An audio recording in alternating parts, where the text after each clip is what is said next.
The chair was ergonomically perfect, upholstered in leather so expensive it didn't even creak when you shifted your weight, yet I had never felt more precarious.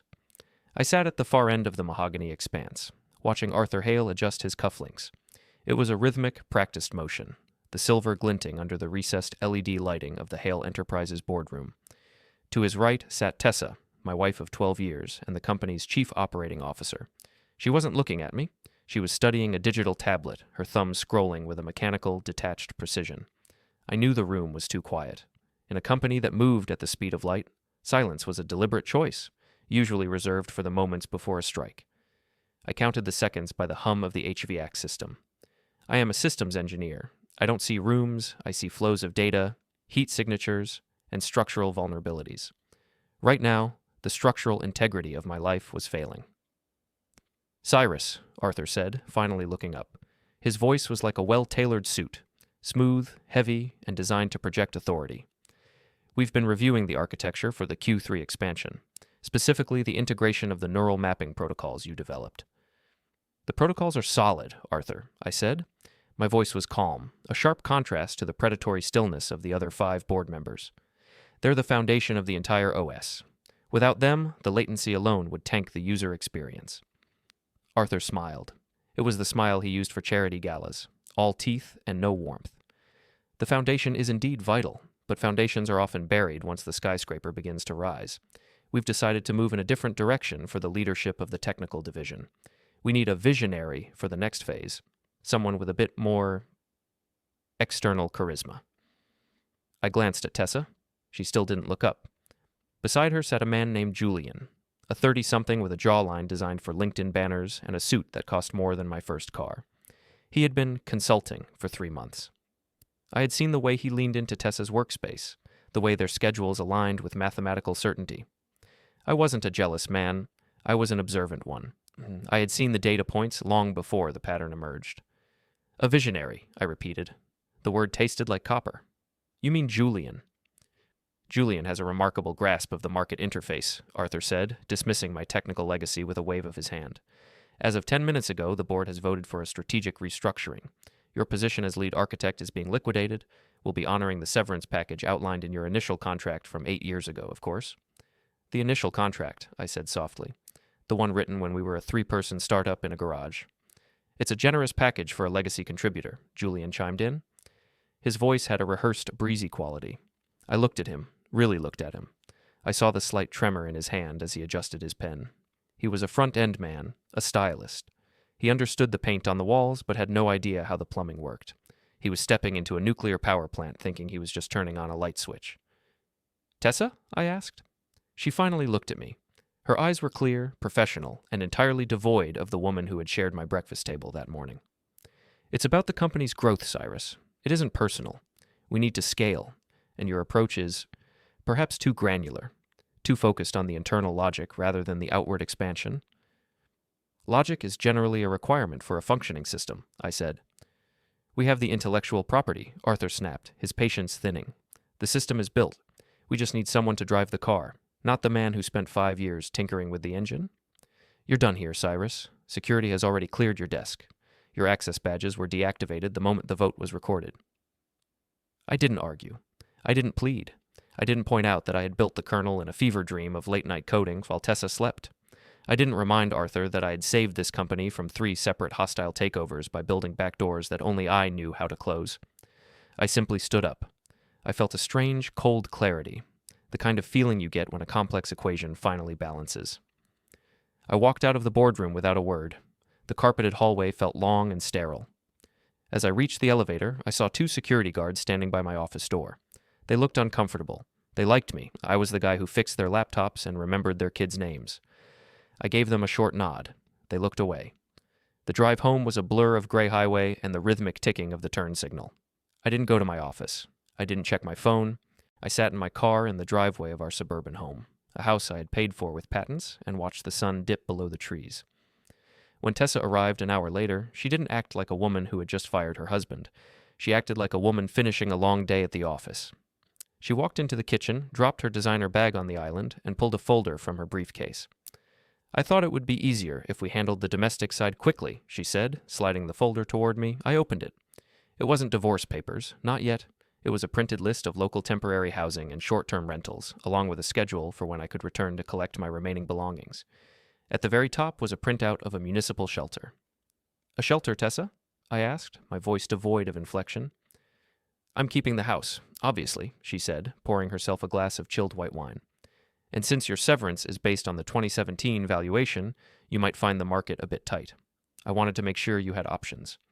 She looked at me then, and I saw the calculation in her eyes. She wanted me to break. She wanted a scene, a reason to justify the betrayal. If I yelled, if I threw the wine, she could be the victim of an unstable husband. "I see," I said. I stood up and went to the hallway closet. I pulled out a single, sturdy canvas bag. I had packed it 3 days ago, the moment I noticed the unauthorized login attempts on the core server from Julian's IP address. I had seen this coming with the same certainty that I see a logic error in a line of code. "You're leaving now?" she asked, a flicker of surprise crossing her face. "I've already stayed too long," I said. I walked to the door. I didn't look back at the photos on the mantel or the life we had built. I knew exactly what was in my pocket, a single encrypted hardware key. It was a small, unassuming piece of plastic and metal. "Cyrus," she called out as I reached the porch. "Don't be dramatic. Julian is going to be great for the firm. He's already planning a full system audit to streamline the architecture. He says there's a lot of unnecessary complexity in your code." I paused, my hand on the railing. I felt a dry, internal laugh ripple through my chest. Unnecessary complexity. To a child, the inner workings of a watch are unnecessary complexity. To a surgeon, the nervous system is a masterpiece of essential connections. "I'm sure Julian will find exactly what he's looking for," I said. I got into my car. I didn't head for the rentals on her list. I drove to a nondescript motel 6 towns over, the kind of place where people pay in cash and the television only gets 12 channels. I sat on the edge of the bed, the polyester bedspread scratchy against my palms. I pulled out my laptop. It was a personal machine, never connected to the Hale network, clean of their monitoring software. I opened a command prompt. I didn't type a single line of code. I didn't need to. When I designed the Hale OS, I built it like a living organism. It required a specific heartbeat, a periodic handshake between the core kernel and my private encrypted signature. If that signature wasn't refreshed every 48 hours, the system would conclude that the architect was no longer present. It wouldn't crash. That would be too simple. Instead, it would enter a recursive security loop. It would encrypt itself from the inside out, layer by layer, until the entire proprietary AI became a black box. I looked at the digital clock on the motel bedside table. It was 9 p.m. In exactly 45 hours, the heartbeat would stop. I lay back on the thin pillow and closed my eyes.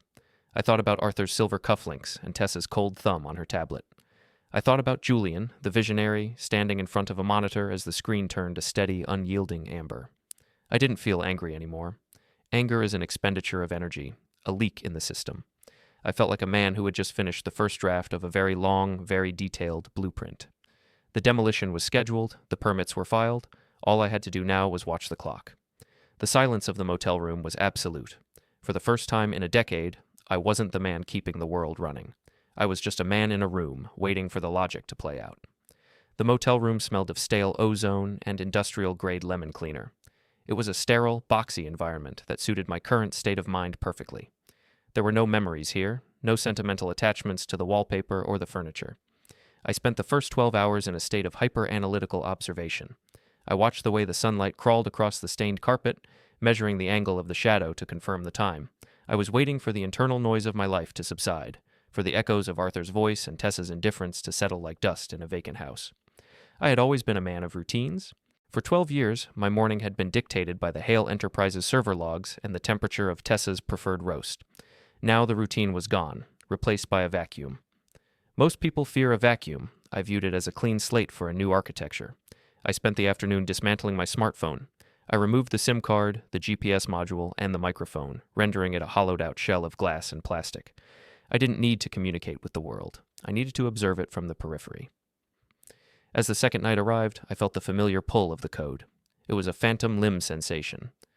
Somewhere 60 miles away, the Hale OS was pulsing, a massive digital heart that I had programmed to beat.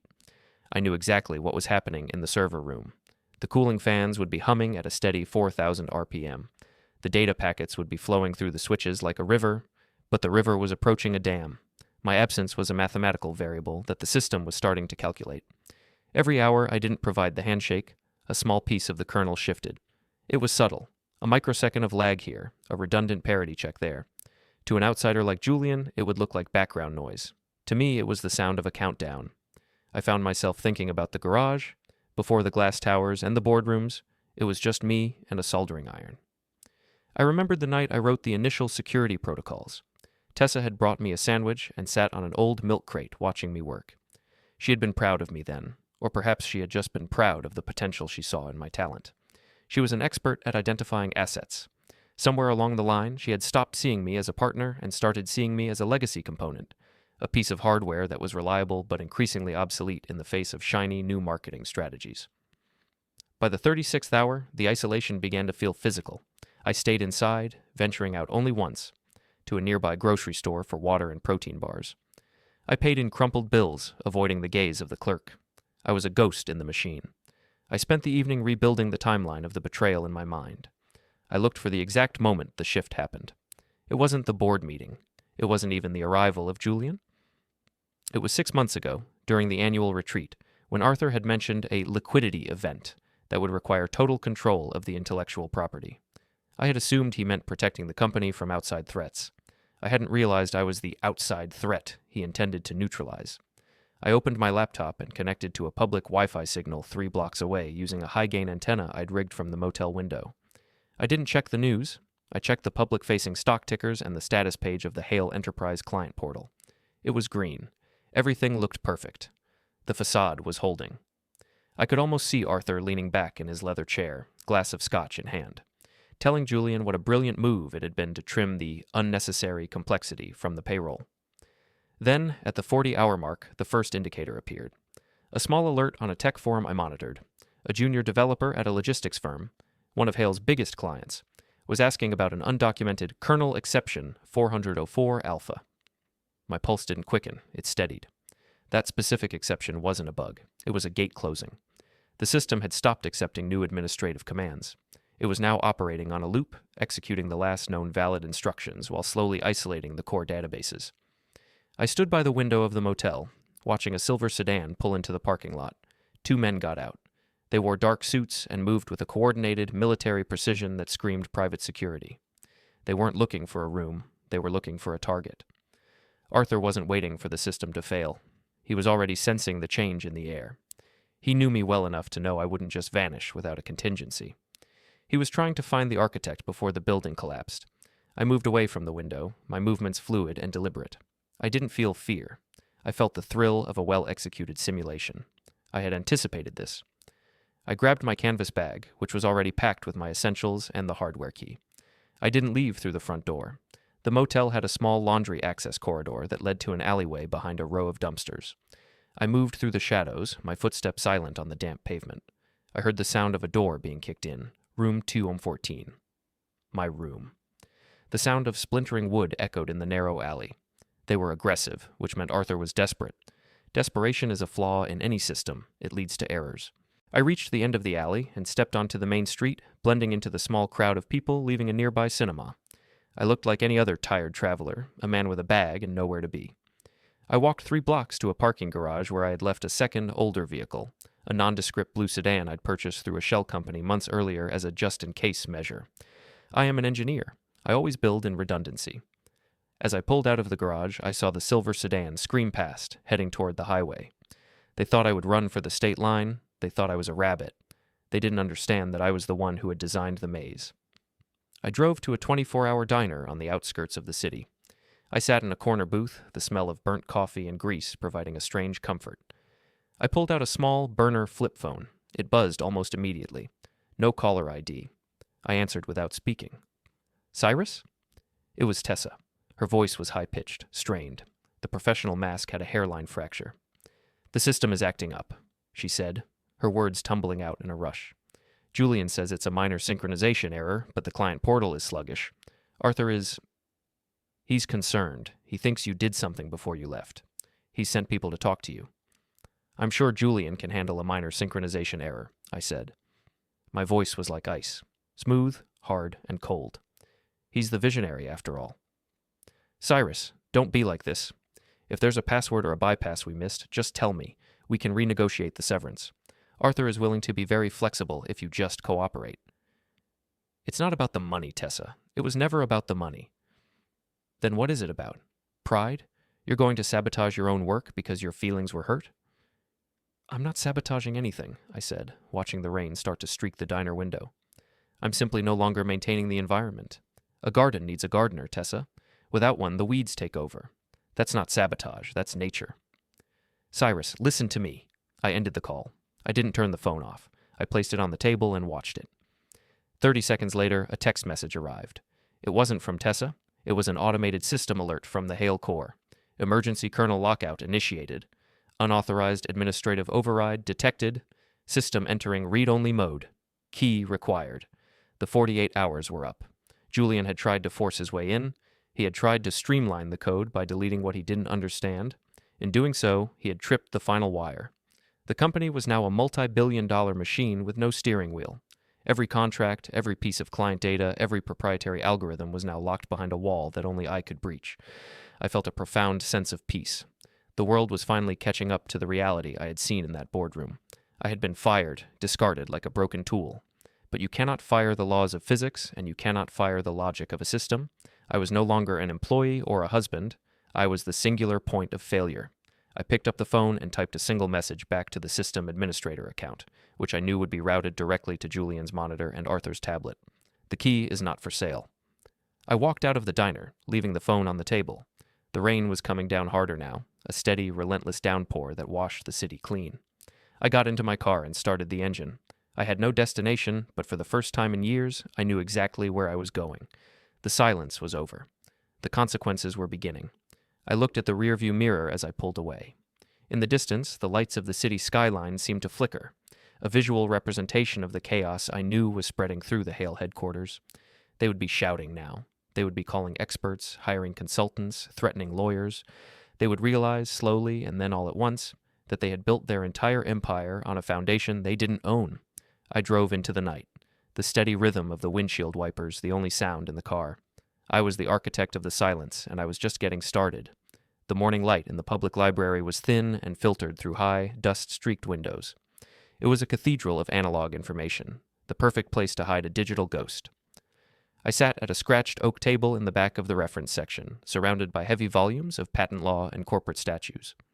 People think that power in the modern age is found in encrypted servers or high-speed fiber optics, but true power is often buried in the fine print of a physical document signed in a windowless room years ago. I had spent the last 4 hours reviewing my personal archives, the digital backups of every contract, addendum, and memorandum of understanding I had signed since the inception of Hale Enterprises. When Arthur and Tessa had moved to liquidate my position, they had relied on the 2017 employment agreement. It was a standard document, aggressive in its intellectual property grab, stating that all work produced during my tenure belonged to the firm. It was the document they had used to justify my termination. It was also, as I now confirmed with a steady clinical satisfaction, legally subordinate to a much earlier filing. In the very beginning, when the company was nothing more than a series of whiteboard sketches in a garage, Arthur had been desperate for capital. To secure an initial seed round, he had needed a proof of concept. I had provided the Aegis kernel, but I hadn't given it to the company. I had licensed it to them. I found the document, a 2013 inter-party licensing agreement.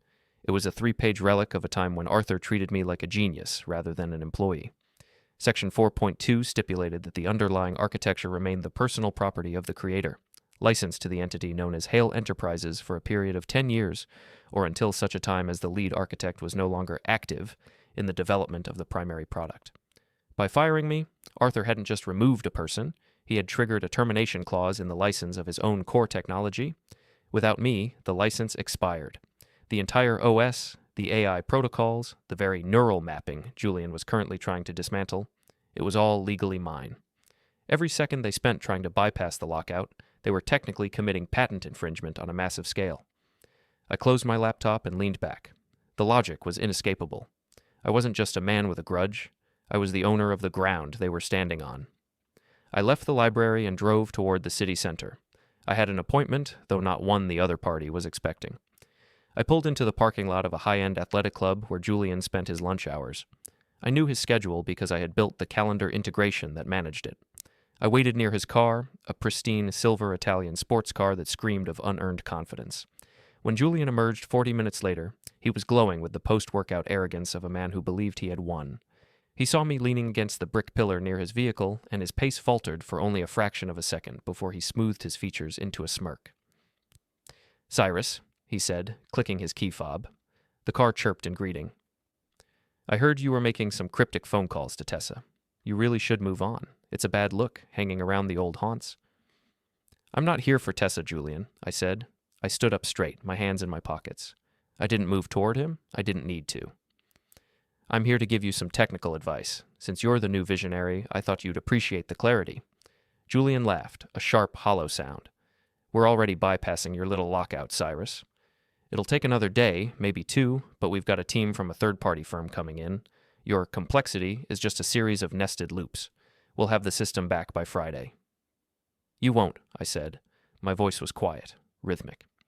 "Because the moment that third-party firm touches the source code, they're violating a Tier 1 intellectual property injunction.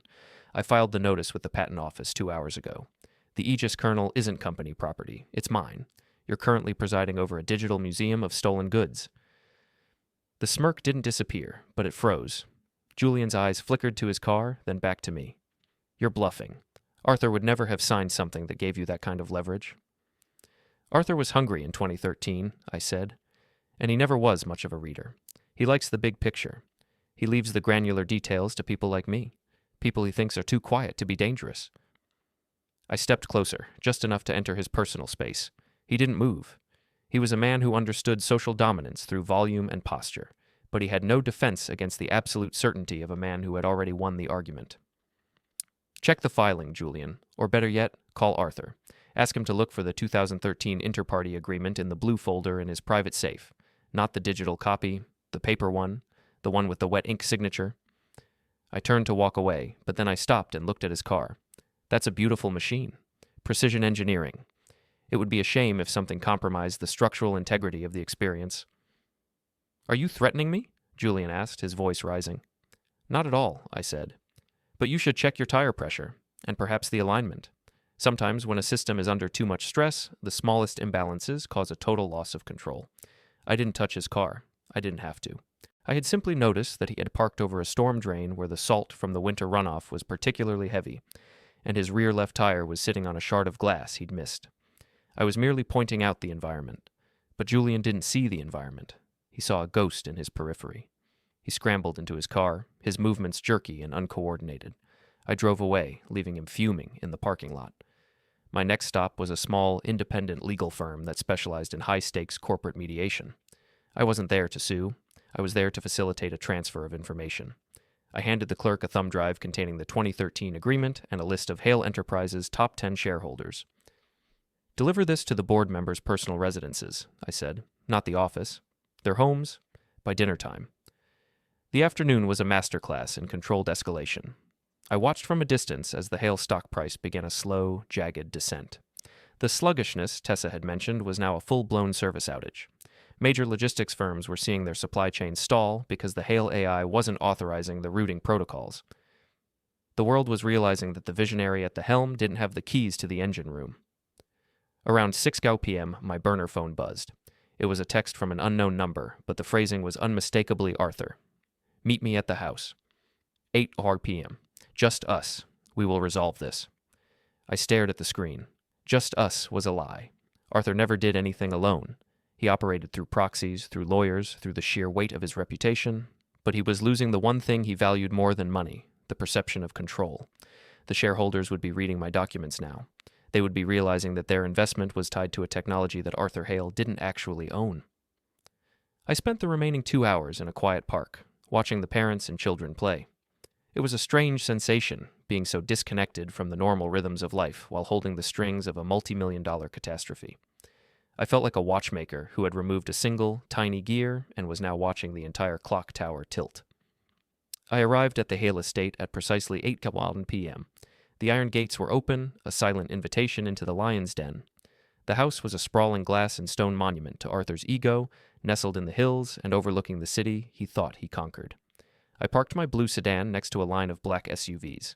So, he had brought the security team. I walked up the stone path, my canvas bag slung over my shoulder. I didn't feel like a victim returning to the site of his humiliation. I felt like an auditor. I was there to count the cost of their mistakes.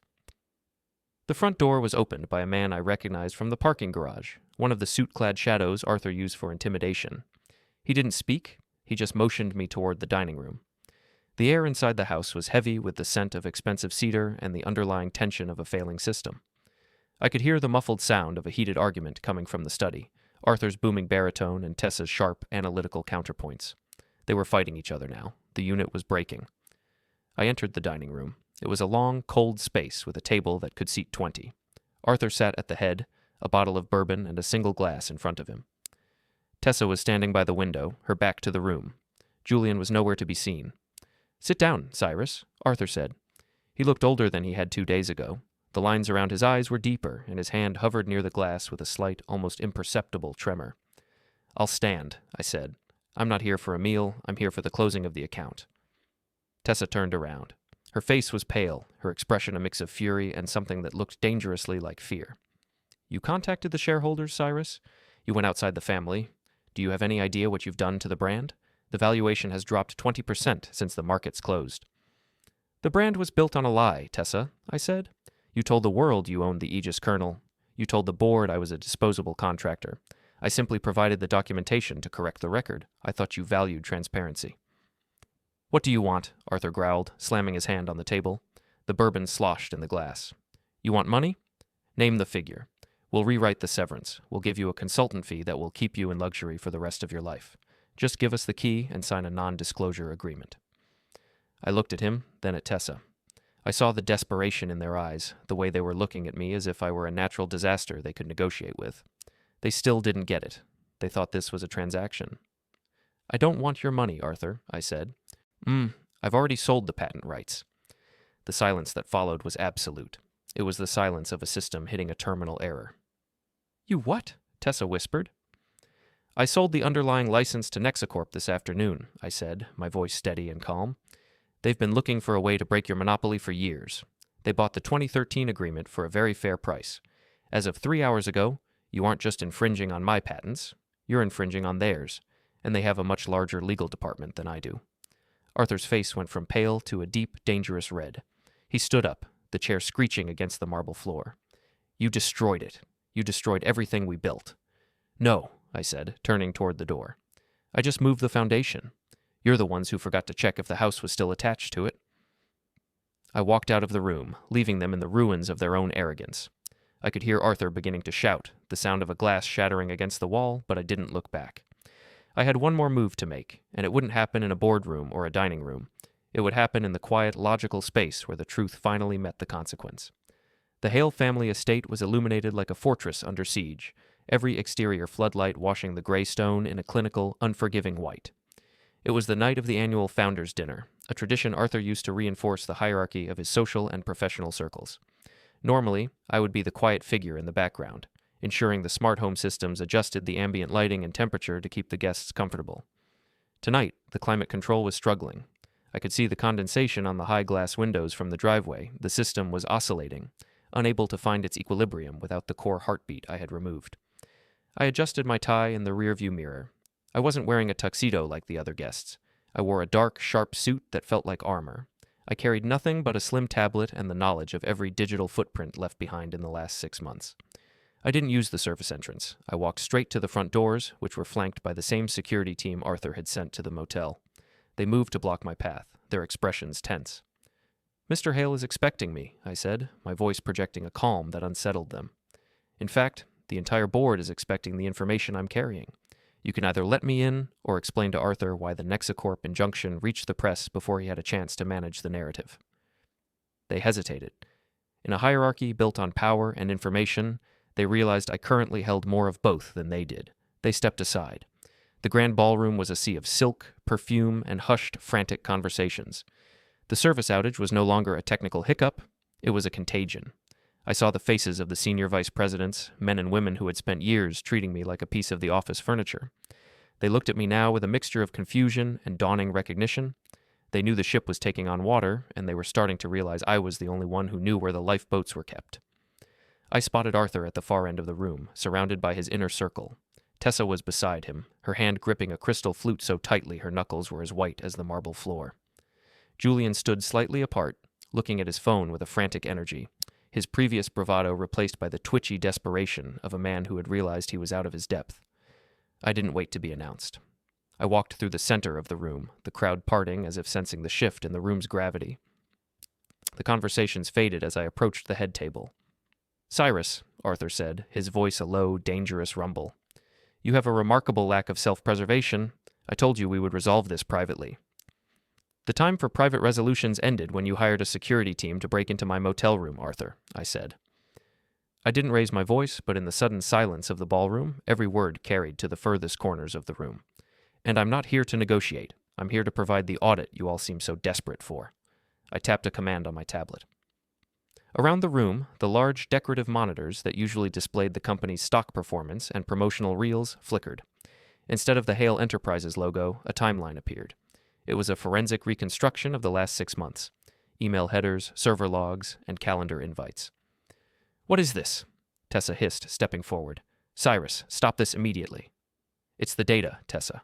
The one thing our systems were always designed to protect," I said. I pointed to the first screen. March 12th. Julian's first consultation meeting. The metadata shows the meeting wasn't about tech architecture. It was about the legal feasibility of reclassifying my 2013 patent filings as company property without my consent. The guests began to murmur. I saw a major shareholder, a man named Marcus, who had known me for a decade, lean in closer to the screen. April 15th, I continued, scrolling the timeline. A series of encrypted messages between Arthur and the board's legal committee. The subject line, Asset Replacement Strategy. The asset, for those of you wondering, was me. It details a plan to terminate my contract 48 hours before the Nexacorp merger was supposed to be finalized, ensuring my shares wouldn't vest in the new entity. Arthur's face was no longer red. It was a grayish, stony mask. "These are fabrications. You've hacked the archives and altered the records." "I didn't have to hack anything, Arthur. I built the archives. I built the logs to be immutable. That was the selling point of our security, remember? Unattainable integrity. You shouldn't have fired the only man who knew how to turn the logging off." I moved to the next slide. It showed a side-by-side comparison of Julian's proposed streamlining and the actual system requirements. Julian told you he could run the system more efficiently. What he actually did was delete the safety protocols that prevented the database from corrupting during a high-load event. He didn't find unnecessary complexity. He found the supports for the ceiling and decided they were in the way of the view. Julian finally spoke, his voice cracking. "I was following the directive to maximize throughput. You intentionally obscured the logic to make yourself indispensable." "I made the system robust," I replied. "You made it vulnerable because you wanted a faster slide deck for the board.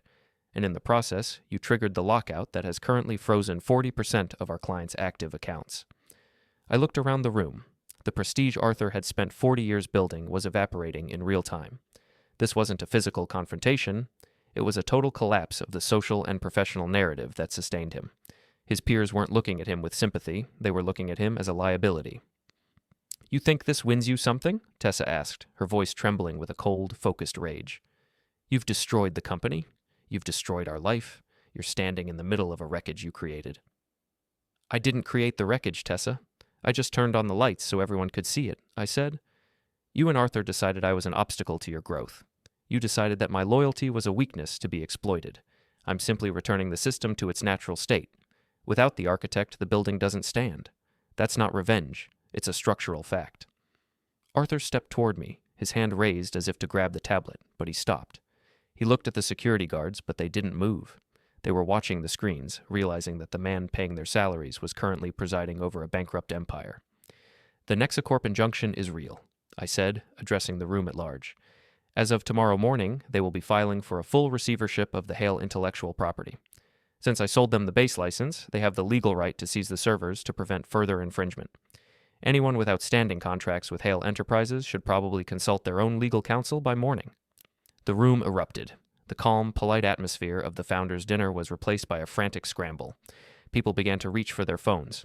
Some headed for the exits without a word to their hosts. The social fabric of the Hale family was tearing apart at the seams.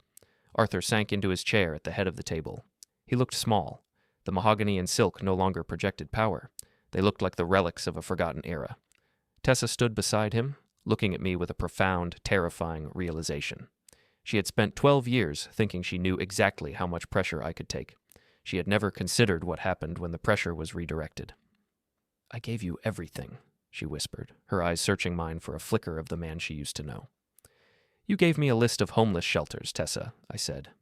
"I'm just showing you what it feels like to have the roof removed from over your head." I turned and walked back through the ballroom. The noise was deafening now, shouting, the clinking of glasses being abandoned, the frantic tapping of heels on marble. I felt a strange, detached stillness. I had anticipated every reaction, every outburst, every desperate attempt to regain control. It was like watching a simulation reach its inevitable conclusion. As I reached the front doors, Julian intercepted me. He looked frantic, his tie loosened, his expensive hair disheveled. "Cyrus, wait. We can fix this. I'll tell them it was my fault. I'll resign. Just give us the bypass code. We can still save the morning opening." I looked at him, and for the first time, I felt a flicker of genuine pity. He truly didn't understand. He thought this was a game of blame.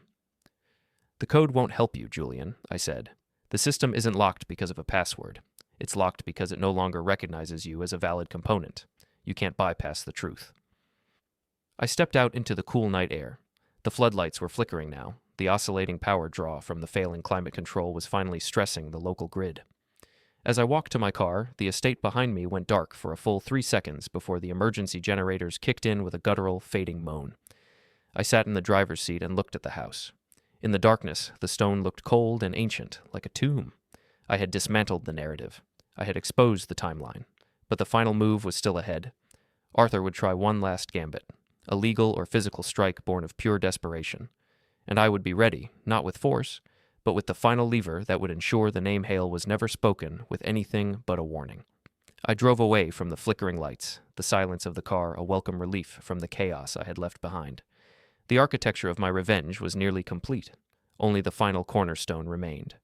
The morning after the founders' dinner, the city felt like a circuit board humming with too much voltage. I was staying in a third-floor apartment I had rented under a pseudonym weeks ago, a modest space overlooking a busy transit hub. From this vantage point, I could watch the world continue its indifferent rotation while the Hale Empire began its final, agonizing contraction. I spent the early hours monitoring the fallout. The news cycles were beginning to catch the scent of the disruption. They weren't reporting on a technical glitch anymore. They were reporting on a corporate evaporation. Nexicorp had filed its injunction at 8 a.m. sharp. By 9 a.m., the Hale Enterprises headquarters was being swarmed by legal couriers and forensic auditors. I spent the morning preparing the final lever. In engineering, there is a concept called a single point of failure, a component whose failure will cause the entire system to stop functioning. Arthur and Tessa believed I was that component, and that by removing me, they could replace me with a more compliant part. They failed to realize that I hadn't just built the system, I had woven my own presence into its legal and digital DNA. My task now was to ensure that when they reached for me in their final moment of desperation, they would find only the reflection of their own choices. I was not surprised when the first black SUV appeared at the corner of the transit hub. Arthur's private investigators were professional, but they were operating on old-world logic. They were looking for a man in hiding. They weren't looking for a man who was actively inviting them into a trap. I watched through a pair of high-powered binoculars as 2 men in tan jackets began canvassing the local cafes. They had a grainy photo of me, the one from the company directory where I was forced to smile for the camera. I looked nothing like that man now. I looked like a ghost who had finally found his haunting grounds. I left the apartment at 11 a.m. I didn't sneak out. I walked down the main stairwell and out the front door, carrying a laptop bag and a cup of lukewarm coffee. I made sure to linger at the crosswalk, giving the man in the tan jacket enough time to spot me and reach for his radio. This was the dance of the architect of consequences. I wasn't running, I was leading. The chase was a slow-motion exercise in psychological control. I moved through the city with a calculated rhythm, using the crowded subway stations and busy shopping concourses as my playground. I led them through a series of locations that were meaningful only to me and Arthur, the site of our first successful pilot program, the law firm that had handled our first merger, and the small park where he had once told me that family was the only thing that mattered. At each stop, I would sit for 10 minutes, open my laptop, and appear to be working frantically. I could see them in my periphery, tucking themselves behind newspaper stands, whispering into lapel mics. They thought they were closing in on a man trying to fix his mistake. In reality, they were being documented. Every move I made was being recorded by a secondary system I had established. Every time they followed me into a private business, every time they used aggressive surveillance tactics in a public space, they were being logged. I was building a comprehensive record of harassment and corporate espionage that would make any future legal defense from Arthur impossible. He was digging his own hole, and I was simply providing the shovel. By mid-afternoon, I led them to an industrial district on the edge of the river, a place of rusted warehouses and quiet, empty streets. This was the final stage. I entered a large, decommissioned data center that I had leased for 48 hours. The interior was a cavern of empty server racks and humming cooling units. It was a cathedral of silence. I sat at a lone desk in the center of the vast open floor. I opened my laptop and waited. I didn't have to wait long. Within 10 minutes, the heavy steel doors at the end of the warehouse creaked open. The light from the afternoon sun spilled across the concrete, casting long, distorted shadows. 2 investigators entered first, followed by Arthur. He didn't bring Tessa this time. He looked like a man who had been stripped of his pretenses. His suit was wrinkled, and his movements were heavy with the weight of a man who realized the ground was no longer solid beneath his feet. "End of the line, Cyrus," Arthur said, his voice echoing in the hollow space. He didn't sound triumphant. He sounded exhausted. "There are no lines here, Arthur," I said, not looking up from my screen. "Just vectors, and yours is currently pointing straight down." "I have the board's authority to use any means necessary to recover the key," he said, gesturing to the men behind him. "You've caused enough damage. The shareholders are calling for my head. Nexacorp is at the gates. Give me the bypass, and I can still minimize the fallout for you." "You're still thinking in terms of recovery," I said, finally closing the laptop and looking at him. "You can't recover what you never truly understood. You didn't just fire me, Arthur. You deleted the trust that allowed the system to function. You can't patch that with a bypass code." One of the investigators moved forward, his hand reaching for my laptop. I didn't stop him. I let him take it. He opened the lid, his brow furrowed in confusion. "It's empty," the man said, looking at Arthur. "There's no data on here. It's just a terminal window with a countdown." Arthur stepped forward, squinting at the screen. "What is this? Where is the key?" "The key isn't on a laptop, Arthur," I said, standing up. "The key is a process. It's a sequence of events that began the moment you stepped into this warehouse. I didn't lead your men here to hide. I led them here because this building is equipped with high-intensity electromagnetic shielding. The moment you entered, your devices were cut off from the outside world.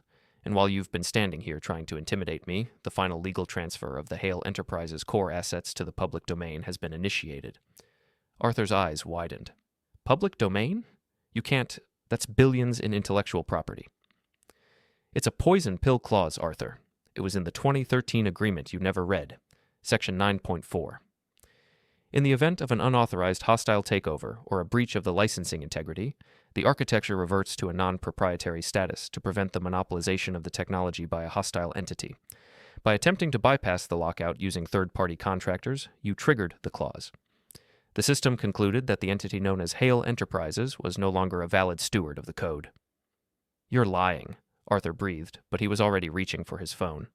He looked at the screen, his face paling as he saw the no service icon. "I don't lie, Arthur. I engineer. I told you I wasn't sabotage. I am the consequence of your own choices. You wanted a visionary? Well, here is the vision. A world where your company no longer exists as a private entity. The software is free now. The clients are migrating to Nexacorp's open-source version of my kernel. You have the building, the furniture, and the silver cufflinks. But the engine is gone." Arthur slumped against a server rack. The 2 investigators looked at each other, realizing that their employer was no longer a powerful man, but a bankrupt one. The air in the warehouse felt colder, the hum of the cooling units sounding like a long, drawn-out sigh. "Why?" Arthur asked, his voice barely a whisper. "After everything we built? Why destroy it all?" "I didn't destroy it," I said, walking toward the exit. "I just released it from the burden of your greed. You thought I was a tool you could use and then discard. But a tool doesn't have a memory. An architect does." I reached the doors and paused, looking back at the man who had once been my father-in-law. He looked small and gray against the backdrop of the empty server racks. He was a man who had lost his voice in a room designed for silence. "The countdown on that laptop is for the final data wipe of the local servers," I said. "You have about 4 minutes to leave before the security system locks the perimeter for the weekend. I suggest you move quickly. Desperation is a poor substitute for a plan." I walked out into the sunlight. The city was still humming, the transit hub still bustling. To the world, nothing had changed, but in the digital foundations of the city's commerce, a revolution had just occurred.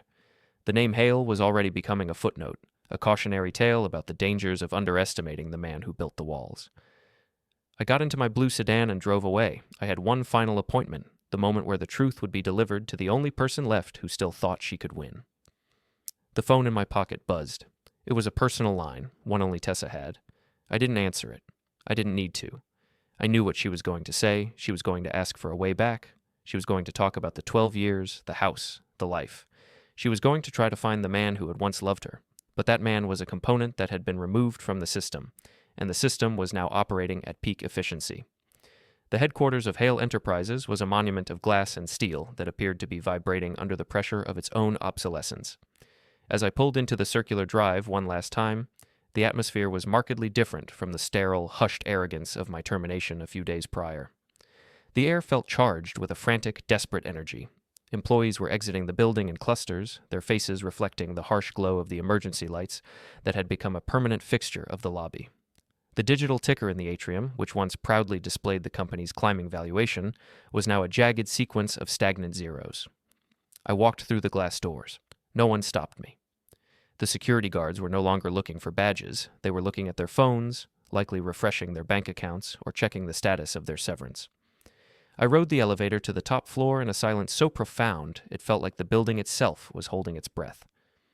When the doors opened to the executive suite, I found the mahogany-paneled hallway littered with discarded files and half-packed boxes. The visionaries had already fled the scene. I pushed open the heavy double doors to Arthur's private office. It was a vast room with a panoramic view of the skyline, a view that Arthur had always used to remind himself of the scale of his influence. Now, the city lights below looked like distant, cold stars, entirely indifferent to the collapse of the man in the center of the room. Arthur was seated behind his desk, his posture shattered. Tessa stood by the window, her silhouette sharp against the glass. Julian was gone, likely scrubbed from their history as efficiently as a faulty line of code. "You came," Tessa said, her voice sounding thin and brittle. She didn't turn around. "Arthur thought you would just vanish after the warehouse. He thought you'd take your victory and go into hiding." "Hiding is for people who have something to fear from the truth," I said, walking to the center of the room. I didn't sit. I stayed in the space between them, the focal point of the final collapse. "I'm here because a system shouldn't be shut down until the final audit is complete." Arthur looked up. His eyes were hollow, his skin the color of old parchment. "Nexacorp has the servers, Cyrus. They've begun the migration. My board has resigned. Every asset I spent 40 years accumulating is being frozen by the receivers. Are you satisfied? Is the architecture of consequences finally finished?" "Not quite," I said. I pulled a small physical ledger from my bag, a simple notebook with a leather cover. "There is one final truth you both need to understand. You've been looking for a villain to blame for this failure. You've been looking at me as the man who pulled the plug, but the plug was pulled years ago." I laid the notebook on Arthur's desk. He didn't touch it. "In 2013, Arthur, you tried to sell the company to a private equity firm without my knowledge. You didn't think I'd notice the due diligence inquiries on the back end of the server," I said. My voice was a steady, rhythmic cadence. "To facilitate that sale, you attempted to bypass the original ownership clauses by creating a secondary set of books, a shadow ledger that showed the company owned the patents outright. You signed off on a fraud that would have wiped my equity before the ink was even dry." Arthur's hand twitched on the desk. He didn't deny it. He couldn't. "I found out," I continued. "But I didn't confront you. I didn't quit. I did what an engineer does when he finds a fatal flaw in the design. I adjusted the environment to compensate. I wrote the kernel lockout not as a weapon against you, but as a protective measure against the very fraud you initiated. The reason the system collapsed the moment you fired me wasn't because I triggered a virus. It was because the system finally reached the logical conclusion of the lie you told a decade ago. Every line of code I wrote since then was a bridge built over a chasm of your making. When you removed me, you removed the bridge. You fell into your own gap." Tessa finally turned around. Her expression wasn't one of anger anymore. It was a profound, chilling realization. "You knew, all those years, while we were building the brand, while we were planning the future. You knew Arthur had tried to cut you out?" "I knew," I said, "and I watched to see if either of you would ever choose to correct it. I waited for the moment when the partnership would become more important than the leverage. It never happened. Every year, the lies grew more complex. Every year, you treated me more like a piece of equipment and less like a person. You didn't just fire a systems engineer last week. You discarded the only person who was actively holding your house of cards together." "We could have fixed it," Arthur croaked, his voice cracking. If you had just said something. I did say something, I replied. I said it in every line of code. I said it in every security protocol that you ignored. I said it in the way I kept the system running despite your attempts to overcomplicate the vision. You just weren't listening to the data. I walked to the window, standing beside Tessa. Below us, the city was a grid of lights, a massive, interconnected system of causes and effects. It was beautiful in its indifference. The company is gone, I said, my voice barely above a whisper. The reputation of the Hale name is currently being dismantled by the legal departments of 3 different continents. There is no recovery. There is no pivot. This is the end of the script. What happens to us? Tessa asked. She looked at me, and for a fleeting second I saw the ghost of the woman I had married. She was looking for a solution, a patch, a way to reboot the life we had shared. You become what you always wanted to be, I said. Independent, unburdened by the unnecessary complexity of my involvement. You have your housing list, Tessa. You have the severance of the 2017 valuation. It's exactly what you decided I was worth. I turned away from the window and headed for the door. I didn't feel the surge of triumph I had expected. I felt the quiet, heavy satisfaction of a job completed to specification. The system was now at rest. The energy had been dissipated. The balance had been restored. "Cyrus!" Arthur shouted, his voice regaining a flicker of its old power as I reached the threshold. "What am I supposed to do now? I have nothing." I paused, my hand on the handle of the door. I looked back at the man in the high-backed chair, surrounded by the shadows of a defunct empire. "You do what every architect does when a building collapses due to structural negligence," I said. "You stand in the ruins, and you learn the physics of the fall." I walked out. I didn't use the elevator. I walked down the fire stairs, 24 flights of concrete and steel. The physical exertion was a grounding force. With every step, I felt the weight of the last 12 years lifting. By the time I reached the ground floor, the lobby was empty. Even the security guards had gone home. I stepped out into the night. The blue sedan was waiting under the street lamp, a humble, functional machine. I got in and started the engine. I didn't look at the rearview mirror. I didn't look up at the top floor where the lights were still burning in an office that no longer mattered. I drove toward the highway, heading away from the city. The road ahead was long and dark, illuminated only by the steady beam of my headlights. There would be no epilogue for the Hales, no redemption arcs or lessons learned. There was only the precise mathematical finality of the result. The dashboard clock flicked to midnight. The transition was seamless. I reached the city limits and accelerated. The air coming through the window was cool and clean. I had built the system, I had maintained the system, and when the system became corrupted beyond repair, I had decommissioned it. I was no longer an architect of their world. I was finally the architect of my own. I drove on, the silence of the night providing the only truth I needed. I walked away before they found their voices.